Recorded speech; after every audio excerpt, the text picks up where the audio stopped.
Hello guys, welcome back to another Fallout 76 weapon review. Thank you for checking out today's video, as always. I really do appreciate all the views and comments that I get. But let's get right into it. Today we'll be looking at the unique railway rifle called the Lickety-Split.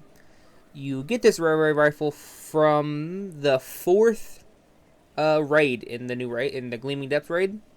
Like the Horde raid. You can get it as a reward for it, or you can unlock the plan to make it, but that's how you get this weapon, is from the 4th raid. You have to complete it, and you can get it. And the base damage, the base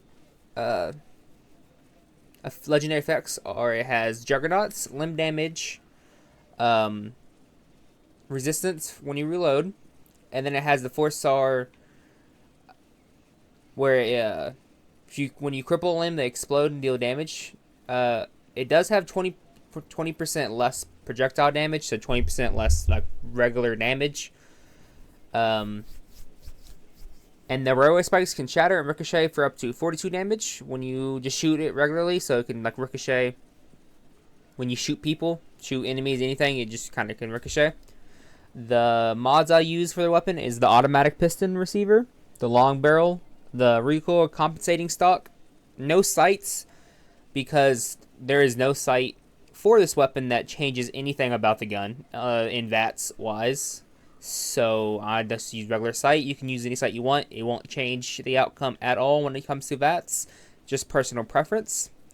No muzzle, because the only other muzzle lowers the range by like 50, and that will affect VATS. So no muzzle for that, and then I'm using the regular Lickety-Split paint.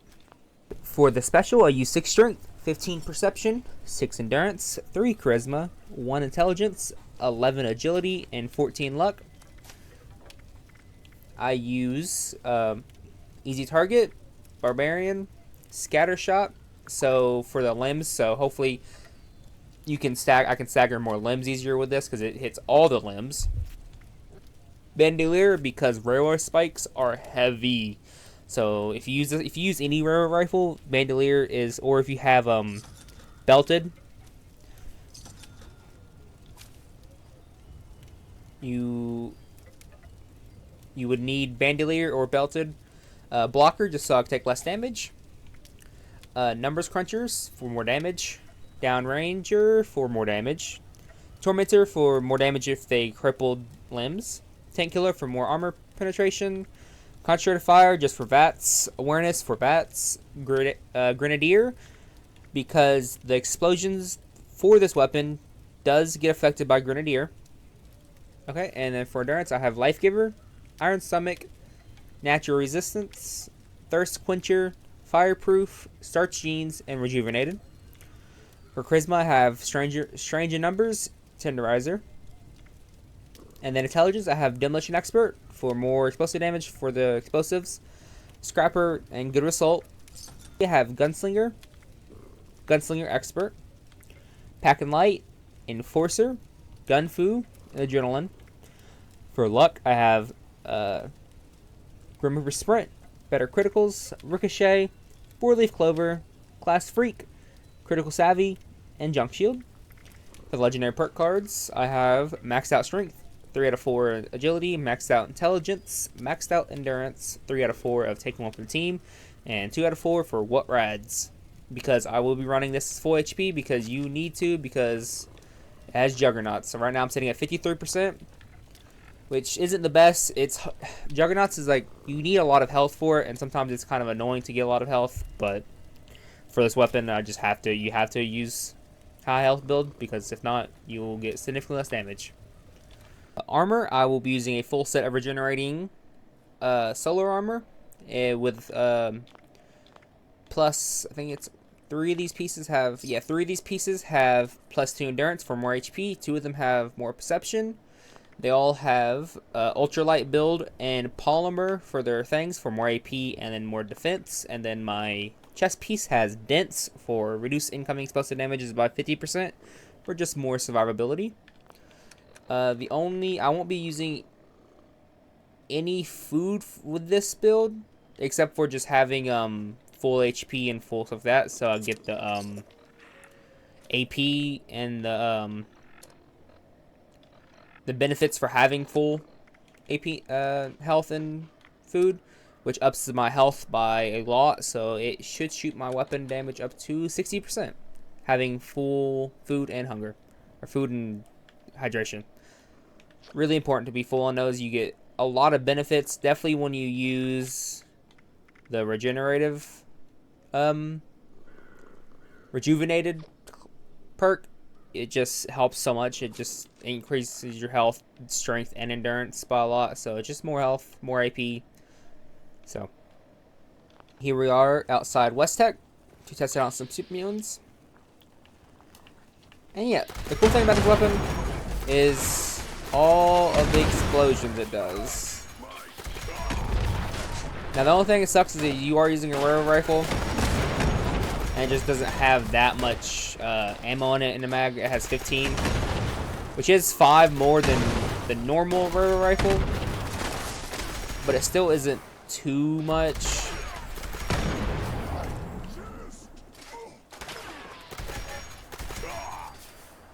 But yeah, no problem at all with super mutants.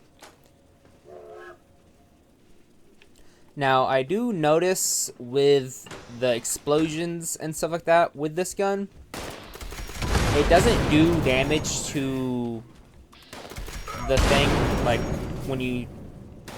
The explosions that gets caused by the staggering of the limbs doesn't do that much damage. It does a couple, like no more than like 10, but as you've seen there, it does do damage to nearby enemies. So it does do that, which is what, at least it does that. It sucks it doesn't do damage to the thing you are shooting at, because that would be like optimal, but it does do damage from AoE. And then when the spikes transfer or ricochet off of the first target, hits the other target, it should also ricochet and make the limbs get staggered, so it does more explosions.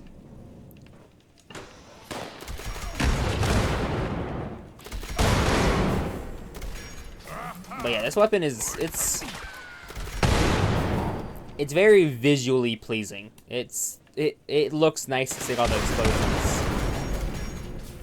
See right there, it ricocheted and killed the Hound for just shooting that one guy, for one super mutant. And you do get your spikes back a lot. Like takes a couple spikes to kill a super mutant, and you get back usually what you use, if not a little more.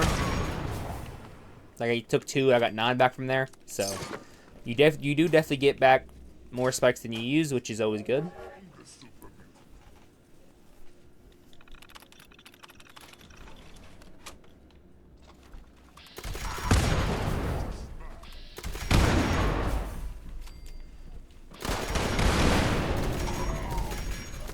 Now, I do wish railroad rifles used to do the damage they used to do.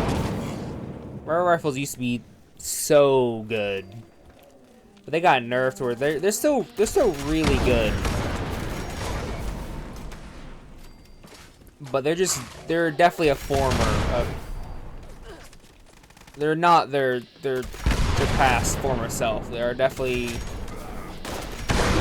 They are still really good. I'm still hitting. On a crit, I still hit about 1,000, which is still really good.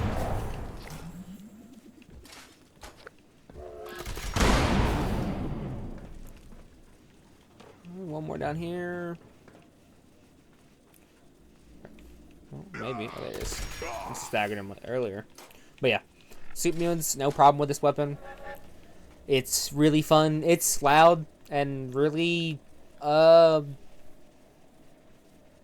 like visually distracting with all the explosions going on, but it is fun. It definitely is a good weapon when it comes to multiple enemies. Single targets with a lot of HP isn't the best. We'll see how it goes against a Scorch Beast and a super behemoth, but definitely regular everyday mobs and like smaller things that like groups of enemies is this where this weapon excels in. single enemies, it definitely lacks short compared to like a quad rare rifle or even the Ticket for Revenge. But it's still really fun. But yeah, like I said, the Lickety-Split is definitely, it falls behind when it comes to like a quad rare rifle or even Ticket for Revenge for multiple reasons. The quad has 45, so these two are really good for single target enemies. I think the Ticket for Revenge is a little better than a quad. It has 25 capacity instead of the 45, and then the Lickety-Split has only 15. But if you guys want me to do a review comparing all three of these rare rifles, because there's only two unique ones, and it's the Lickety-Split and the Ticket for Revenge, compared to a quad 25-15 rare rifle. If you want me to do a video on comparing and testing all three of these, I can definitely do that. Just let me know in the comments below, because I wouldn't mind making one of those videos if you want me to. But here we're gonna test it out on a behemoth, the Lickety-Split, to see how good it does.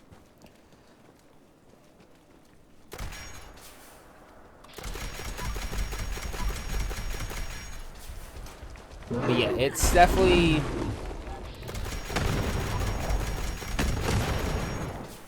once you get some of the limbs broken, it definitely does do better.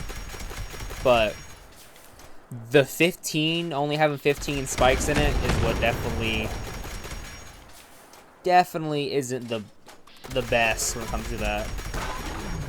It wasn't bad though. Once you can get things crippled, it definitely does up the damage by a lot because of Tormentor and Scatter, not Scatter, it's not Easy Target. There's a bunch of perk cards that increase damage when it comes to limb damage and when the creature or target is crippled.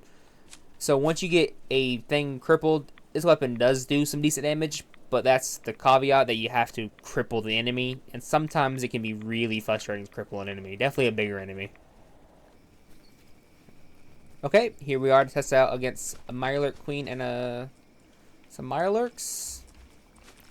Don't really see it having too much of an issue on most of this stuff. Yeah, okay, there's the Queen. There's some adrenaline.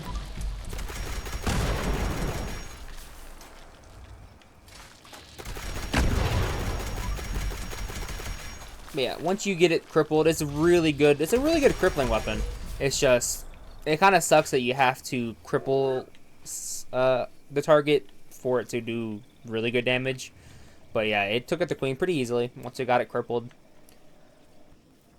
Okay, here we are to test it against some Scorch and a Scorch Beast. Level, it's not legendary, but that's okay. More Halloween Scorch.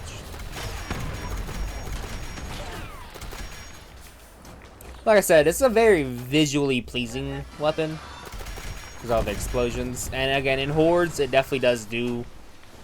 It definitely, that's where it shines, is in hordes of enemies.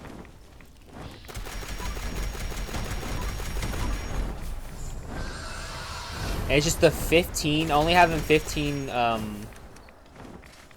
pop some company T to get that regen. But only having 15 spikes in the gun is definitely not, it's not good. That's what makes this weapon definitely the least, like definitely the third when it comes to the rare rifles. It's definitely it doesn't hold up against the Ticket for Revenge or just the regular quad. I mean, it's fun, but only having 15 is what brings it down, and then the 20% just less damage. There's a bunch of things that could make this weapon really good. Like if they up the spike capacity by like 5, make it 20, I think that would help tremendously. But okay. But I think it would help tremendously if it upped like by 5. But yeah, if you guys want to see me do a video testing all three of these, I would be more than glad to do one. Just let me know in the comments below, because I wouldn't mind making one of those. See which one's the best. Okay, here we are at the White Spring Golf Club. test it out on some ghouls, because like I said, this weapon definitely shines with hordes of enemies because of the effects it has on it. So we're gonna see how it does against these ghouls. So anytime you have like definitely a group of enemies, this is where this weapon would shine, because there's so many enemies that can ricochet and explode and stuff like that. Let's get all the ghouls together.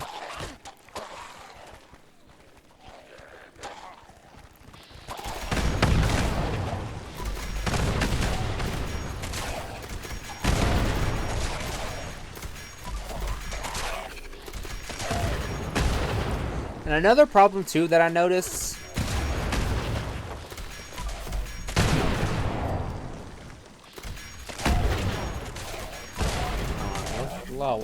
pretty loud. Okay. Another thing that I also noticed with this weapon is that if you like one-shot them like that, you can't cripple any of their limbs, so they won't produce any explosions. So like for weaker enemies, you really won't see a explosion unless you aim for like the arm. If you aim for like the arm or something like that, or like any of the other limbs other than the head, that is the only time you'll see a explosion.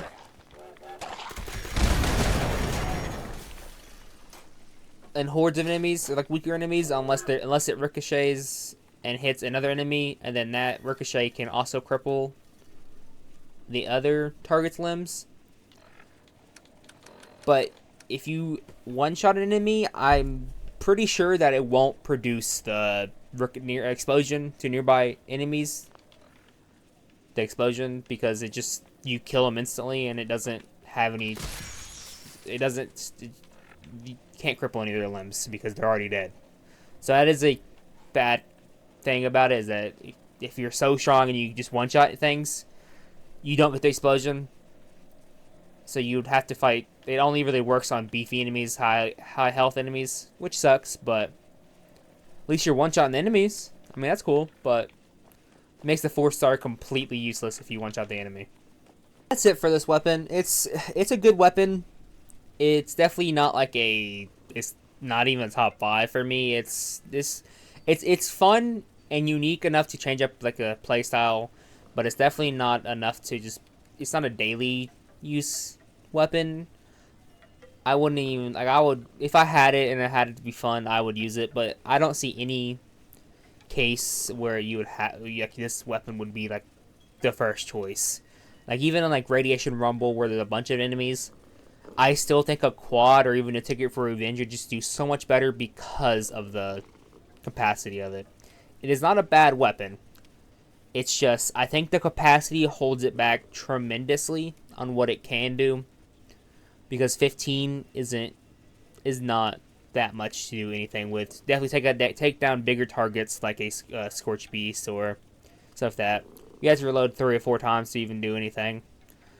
And with like a quad or like a Ticket Revenge, you only have to reload maybe once. So like I said, it's a good weapon. I wouldn't tell anyone to go out there and do raids just for this weapon. If you get it there in raids, it's fun to use once or twice, but it's definitely not like a weapon that will be a game changer for anyone. But yeah, that's it. Thank you for checking out today's video. I really do appreciate it. If you like it, like, comment, subscribe. That would help me out tremendously. And yeah, I'll see you guys in the next video. Bye bye.